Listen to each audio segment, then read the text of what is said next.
This is what homelessness looks like in Britain in 2017. Nearly 1 in every 100 children doesn't have a proper place to call home. These families have kept video diaries for the charity Shelter to show us their everyday lives and what it's really like to be homeless. We'll meet Nathan, a single dad housed in a travel lodge. In the absence of a kitchen, he struggles to heat up milk for his baby boy. And I'll just push it in. And I'll just put the kettle on. It's the best way to warm it up. 4-year-old Zara complains to her mum about bed bugs. My face is itchy. Your face is itchy. My leg is itchy. Your legs itchy. For 3 months they've been living in one bedroom of a B&B. Shandor's ashamed that this is the only home he has for his child. As you can see, there's absolutely very little space. Here's his 7-year-old son Billy, filmed over the summer.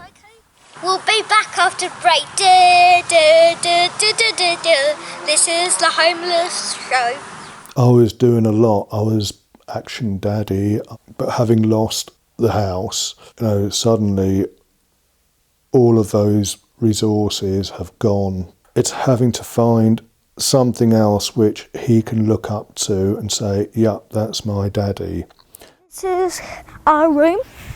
When Shandor lost his job and then his home, he ended up in a hostel. Though it was difficult enough for him alone, it was worse on weekends when Billy lives with him. And it's made him question his own prejudices. I would be very sceptical about people who, were homeless. But I've seen another side to it, the different situations which people end up in. You just don't exist. You are out of sight and out of mind.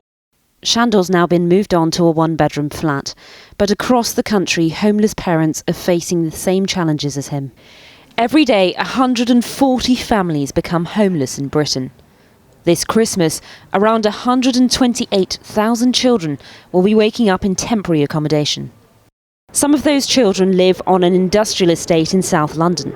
In recent weeks, a controversy has emerged over a converted office block here, where around 80 homeless families are being housed. Everything written about you is great. Yes, you are great. Victoria shares a bed with her 2 daughters and newborn baby. They've been here for over a year, and she's fearful of how living on an industrial estate will affect them. Immediately you come into this compound, you can smell the emissions, like gas around, because of the industry around here. And then the building itself, the way they constructed it, is not, I think, it's not okay for children at all. So it's horrible, actually. The agent's Easy Management say the rooms here fully meet legal requirements and the building is regularly inspected by local authorities. But the constituency MP described it in Parliament as a multi-million-pound death trap.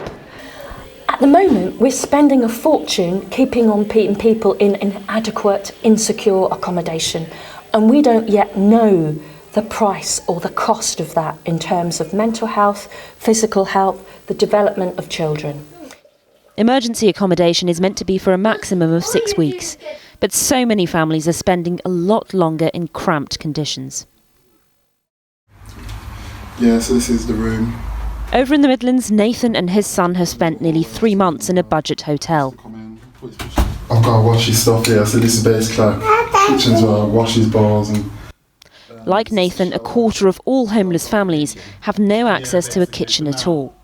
It leaves them reliant on unhealthy takeaways. Yeah, so when it comes to my food, I can only go to the chippy really. I can't warm nothing up. Because you're cold? Yeah. Yeah. You want mommy to cuddle you? Yeah. Are you be warm? Parents in these situations say their children are falling ill. Where's your blanket? Let's put the blanket on. In Birmingham, Mariam and her 4-year-old daughter Zara curl up to fend off the cold. It's 6 a.m. Mariam calls up the B&B reception. Hiya, can you please put the heating on? The room's cold. But it seems nothing can be done. The government says it's committed to breaking the homelessness cycle. Earlier this year, an act was passed in Parliament, committing millions of pounds in funding to tackle the problem.